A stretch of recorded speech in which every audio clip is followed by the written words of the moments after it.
খবর শুনছেন বর্তমান নিউজ টিভি ইউটিউব চ্যানেল থেকে। আজকের বিশেষ খবর হলো, উপনির্বাচনে ভোট দিতে না পারা বিজেপি কর্মীরা রাজভবনে রাজ্যপালের দ্বারস্থ, নেতৃত্বে শুভেন্দু। মর্যাদাহানিকর মন্তব্য থেকে বিরত থাকুন, রাজ্যপালের মানহানি মামলায় কলকাতা হাইকোর্ট বলল মুখ্যমন্ত্রীকে। সুকান্তের বক্তব্য নিয়ে দলে আলোড়ন, সংগঠন না করে এজেন্সি নির্ভরতা কারা তৈরি করেছিল, প্রশ্ন পদ্ম শিবিরেই। ডাক্তারবাবুকে হারানোর মূল কারিগর বিজেপি বিধায়কের জন্য সুভাষের হার, বাঁকুড়ায় পোস্টার বিতর্ক। কাউকে নিজের হাতে আইন তুলে নিতে দেয়া হবে না বলে জানিয়েছেন রাজ্য পুলিশের ডিজির দায়িত্বে ফেরা রাজীব কুমার। খোলা বাজারে সবজি ও অন্যান্য নিত্য প্রয়োজনীয় জিনিসের দাম মানুষের নাগালে রাখতে সংশ্লিষ্ট সবাইকে রাজ্য সরকার নিয়মিত নজরদারি চালাতে বলেছে। প্রতিদিন নিয়মিত খবর শোনার জন্য বর্তমান নিউজ টিভি চ্যানেলটিকে সাবস্ক্রাইব করুন। আসছে বিস্তারিত খবরে। রাজ্যপাল সিভি আনন্দ বোসের দ্বারস্থ রাজ্যের বিরোধী দলনেতা।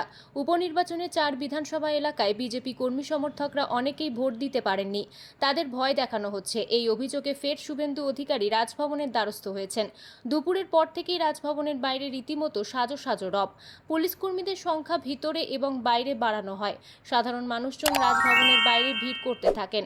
জানা গিয়েছে, উপনির্বাচনে ভোট দিতে পারেননি এমন 100 জন রাজ্যপালের সঙ্গে দেখা করবেন। গতকাল দুপুরের পর বিজেপি নেতা শঙ্কুদেব পণ্ডা, তমগ্ন ঘোষদের রাজভবনে ঢুকতে দেখা যায়। তাদের সঙ্গে বেশ কিছু সাধারণ মানুষ ছিলেন, তারা বিজেপি কর্মী সমর্থক। তারা এবার উপনির্বাচনে ভোট দিতে পারেননি। আরও একাধিক মানুষ রাজভবনের বাইরে ভিড় করতে থাকেন, তারা প্রত্যেকেই এবার ভোট দিতে পারেননি, এই কথা জানা গিয়েছে। তৃণমূলের লোকজন তাদের ভোট দিতে দেয়নি। তারা প্রত্যেকেই মুখে মাস্ক পরেছিলেন। করোনা অতিমারি এখন আর নেই, তাহলে এখন মাস্ক পরে কেন রয়েছেন, সেই প্রশ্ন ওঠে। তারা নিজেদের মুখ প্রকাশ্যে গোপন রাখছেন। বাড়ির এলাকায় তৃণমূলের লোকজন তাদের ভয় দেখাচ্ছে, অনেকে বাড়ি ছেড়ে অন্য কোথাও থাকছেন। সেক্ষেত্রে মাস্ক ছাড়া থাকলে তৃণমূলের লোকজন তাদের চিনে ফেলবে, ফলে নতুন করে তাদের উপর আক্রমণ হতে পারে, এমন আশঙ্কা রাজভবনে যাওয়া বিজেপি কর্মী সমর্থকরা করছেন। বিকেল 5:30টার পর রাজ্যের বিরোধী দলনেতা শুভেন্দু অধিকারী রাজভবনে পৌঁছান। বিজেপি রাজ্য সভাপতি সুকান্ত মজুমদারের বক্তব্য নিয়ে আলোড়ন শুরু হয়েছে দলের মধ্যেই।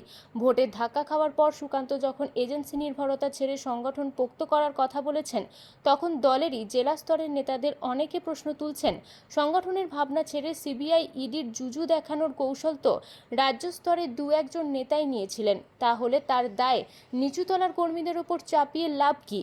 গত রবিবার সুকান্তের কর্মসূচি ছিল হুগলিতে। ওই জেলার পান্ডুয়া এবং হিন্দমটরে সুকান্ত যা বলেছিলেন তার অংশবিশেষ ইতিমধ্যেই সমাজ মাধ্যমে ছড়িয়ে পড়েছে। হিন্দমটরের সভায় সুকান্তকে বলতে শোনা যাচ্ছে, দাদা সিবিআইকে বলুন একে অ্যারেস্ট করিয়ে দিতে, সঙ্গে সঙ্গে আমরা জিতে যাব। হবে না, ওকে জেলে ঢুকিয়ে দিন, জিতে যাব। হবে না। এর পরেই উদাহরণ দিয়ে সুকান্ত বলেন, অনুব্রত মণ্ডল তো জেলে ছিলেন, আছেন তো জেলে, বীরভূম জিতেছি আমরা। বিজেপির রাজ্য সভাপতি এও বলেন, আপনি পরিশ্রম করে যদি সংগঠন তৈরি করতে পারেন তাহলে জিতবেন, আর যদি পরিশ্রম করে সংগঠন তৈরি করতে না পারেন যাকে খুশি অ্যারেস্ট করুন, কোনো দিন জিততে পারবেন না। এখানেই প্রশ্ন তুলছেন পদ্ম শিবিরের জেলা স্তরের নেতাদের একাংশ।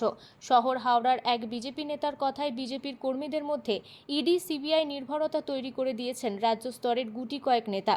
তারা যেসব ভাষণ দিয়েছেন তাতে কর্মীরা ভেবেছেন সব এজেন্সির হাওয়ায় হয়ে যাবে, এখন সংগঠনের দোহাই দিলে কি করে হবে। এ কথা তো আগে তাঁদেরই ভাবা উচিত ছিল। শুধু কেন্দ্রীয় তদন্তকারী সংস্থা নয়, রাজভবন নির্ভরতারও তীব্র সমালোচনা করেছেন তিনি। সেই সঙ্গে হুগলির এক বিজেপি নেতা বলেন, এই কথা প্রথম বলা শুরু করেছিলেন শুভেন্দু অধিকারী। সুকান্তদা অনেক পরে এসব বলতে শুরু করেছিলেন। তখন অনেকেরই প্রশ্ন ছিল, রাজ্য সভাপতি আর বিরোধী দলনেতা কি প্রতিযোগিতায় নেমেছেন? রাজ্য সভাপতির এক মুখপাত্রের বক্তব্য, বিজেপির মতো দলে সংগঠনটাই মৌলিক, কিন্তু দুর্ভাগ্যের হলো বাংলায় সেটাই পেছনের সারিতে চলে গিয়েছে। এই প্রসঙ্গে ওই মুখপাত্রের আরও বক্তব্য, সুকান্তদা রাজনীতিতে নবীন, শুভেন্দুদা সংসদীয় রাজনীতিতে পোড় খাওয়া হলেও বিজেপির সাংগঠনিক কাঠামো নিয়ে তার সম্যক ধারণা নেই। ভোট এবং সংগঠন যে পরস্পরের পরিপূরক, সেই বোঝাপড়ার ক্ষেত্রে খামতি থেকে গিয়েছে। তৃণমূল মুখপাত্র কুণাল ঘোষ প্রত্যাশিতভাবেই বিজেপির উদ্দেশ্যে কটাক্ষ ছুড়ে দিয়েছেন। তার কথায়, শুভেন্দু বাংলা থেকে বিজেপিকে তুলে দেওয়ার চেষ্টা করছেন, তাদের সঙ্গত করছেন সুকান্ত। আমরা আগেই বলেছিলাম, ইডি সিবিআইকে তাদের শাখা সংগঠনে পরিণত করেছে বিজেপি। সুকান্তের কথায় সেটাই আরও একবার স্পষ্ট হয়ে গিয়েছে। রাজ্যপাল সিভি আনন্দ সম্পর্কে মর্যাদাহানিকর কোনো মন্তব্য নয়। রাজ্যপালের কড়া মামলা মামলায় মঙ্গলবার মুখ্যমন্ত্রীর উদ্দেশ্যে এমনই মন্তব্য করল কলকাতা হাইকোর্ট। কলকাতা হাইকোর্টে মুখ্যমন্ত্রীর বিরুদ্ধে মানহানির মামলা করেছিলেন রাজ্যপাল বোস। তৃণমূলের দুই বিধায়ক সায়ন্তিকা বন্দ্যোপাধ্যায়, রায়াত হোসেন সরকার এবং তৃণমূল নেতা কুণাল ঘোষকেও ওই মামলায় যুক্ত করা হয় রাজ্যপালের তরফে। গতকাল বিচারপতি কৃষ্ণ রাওয়ের এজলাসে শুনানি হয় এই মামলার। আদালতের পর্যবেক্ষণ, মামলাকারীর দাবি অনুযায়ী তার মর্যাদা ক্ষুণ্ণ হয়েছে বেশ কিছু মন্তব্যে। ওই রকম মন্তব্য থেকে বিরত থাকা উচিত। যদি এই পর্যায়ে অন্তর্বর্তীকালীন আদেশ মঞ্জুর না করা হয় তবে মামলাকারীর বিরুদ্ধে মানহানিকর বিবৃতি দেওয়ার বিষয়টিতে উৎসাহ দেওয়া হবে।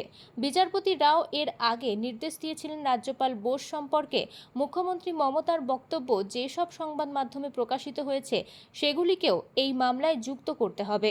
মঙ্গলবারের শুনানিতে তিনি বলেন, এটা স্বীকার করতেই হবে যে মামলাকারী সাংবিধানিক কর্তৃপক্ষের একজন। তার বিরুদ্ধে যেসব মন্তব্য করা হয়েছে বলে অভিযোগ করা হয়েছে সেগুলো বিভিন্ন সংবাদ মাধ্যমে প্রকাশিত হয়েছে। আদালতের আরও পর্যবেক্ষণবাদী পক্ষ একটি প্রাথমিক মামলা করেছেন এবং এই পর্যায়ে একটি অন্তর্বর্তী আদেশ মঞ্জুর করা না হলে সেটা বিবাদী পক্ষকে মানহানিকর বিবৃতি চালিয়ে যাওয়ার অনুমতি দেওয়ার শামিল হবে। তাতে দুই পক্ষেরই সুনামের উপর প্রভাব পড়তে পারে। এরপর মুখ্যমন্ত্রী সহ 4 জনকে রাজ্যপাল সম্পর্কে অপমানজনক মন্তব্য করা থেকে বিরত থাকার কথা বলেছে হাইকোর্ট। অন্তর্বর্তী আবেদনের পরিপ্রেক্ষিতে এই নির্দেশ দেওয়া হয়েছে। তাতে বলা হয়েছে, আগামী 14ই আগস্ট পর্যন্ত মুখ্যমন্ত্রী মমতা বন্দ্যোপাধ্যায়, তৃণমূল নেতা কুণাল ঘোষ, বিধায়ক সায়ন্তিকা বন্দ্যোপাধ্যায় ও রিয়াদ হোসেন রাজ্যপালের বিরুদ্ধে অসম্মানজনক কোনো মন্তব্য করতে পারবেন না। তবে মূল মামলার বিচার এখনও শুরু হয়নি। উপনির্বাচনে তৃণমূলের দুই জয়ী প্রার্থীর শপথকে কেন্দ্র করে জটিলতা তৈরি হয়। রাষ্ট্রপতিকে হস্তক্ষেপের আবেদন জানিয়েছিলেন পশ্চিমবঙ্গের বিধানসভার স্পিকার বিমান বন্দ্যোপাধ্যায়। তখন মুখ খুলেছিলেন মুখ্যমন্ত্রী।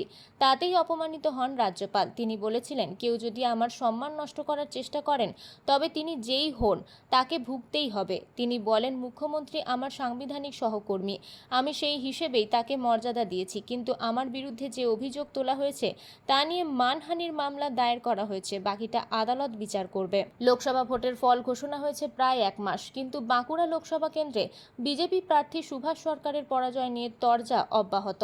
এবার প্রাক্তন কেন্দ্রীয় মন্ত্রী চিকিৎসক প্রার্থী সুভাষের হারের জন্য বিজেপির এক বিধায়ককে দায়ী করে পোস্টার পড়ল ছাতনা থানা এলাকায়।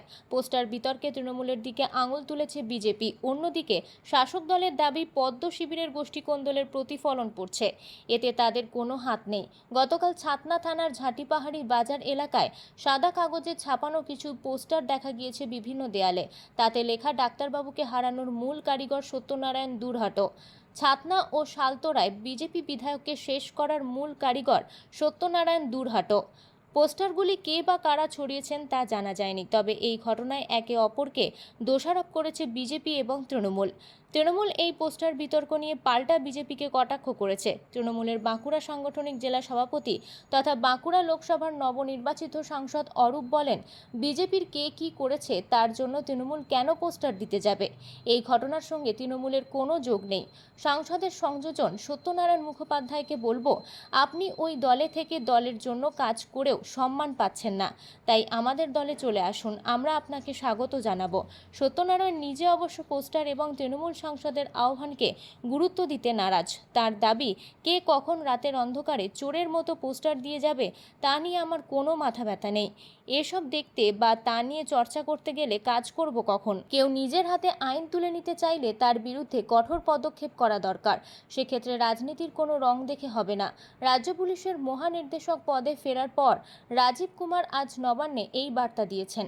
একই সঙ্গে কোনো ধরনের অপ্রীতিকর পরিস্থিতি তৈরি হলে সঙ্গে সঙ্গে পুলিশকে তা জানানোর পরামর্শ দিয়েছেন তিনি। সম্প্রতি রাজ্যে একাধিক গণপিটুনির ঘটনা ঘটেছে। পরিস্থিতির জন্য অনেকে পুলিশি নিষ্ক্রিয়তাকেও দায়ী করেছেন। এ ব্যাপারে সাংবাদিকদের প্রশ্নের উত্তরে রাজীব কুমার বলেন, পুলিশ পরিস্থিতির উপর নজর রাখছে। কোথাও কোনো সমস্যা হলে নিজেরা আইন হাতে তুলে না নিয়ে পুলিশকে জানান। খবর আজকের মতন এই পর্যন্তই। ধন্যবাদ।